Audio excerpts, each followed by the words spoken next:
ধুর, পড়াটা কিছুতেই মুখস্থ হচ্ছে না। আবার স্যার মারবে। পড়াশোনাটা মানুষ কেন যে করে। কাল থেকে বাবার সাথে কাজে যাব। আমার দ্বারা পড়াশোনা হবে না। যাই, মাকে গিয়ে জিজ্ঞেস করি। মা, বাবা কি কি কাজ করে গো? বাবা সারাদিন খুব কষ্ট করে কাজ করে রে। তোর জন্যই তো সব। রাহুলের বাবা সকাল থেকে রাত পর্যন্ত কাজ করে। বাবা ডেস্কে বসে ফাইল নিয়ে ব্যস্ত। ঘড়ির কাঁটা ঘুরছে, কিন্তু তিনি খাওয়ার সময় পাচ্ছেন না। চোখে ক্লান্তি, তবু কাজ করে যাচ্ছেন।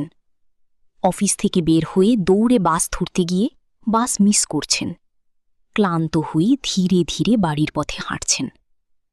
ক্লান্ত শরীর, তবু পরিবারের মুখে হাসি ফোটানোর জন্যই এই পরিশ্রম। না, থাক, আমি পড়তেই যাই। আমি এইটুকু একটা বাচ্চা ছেলে, কি কি কাজ করব?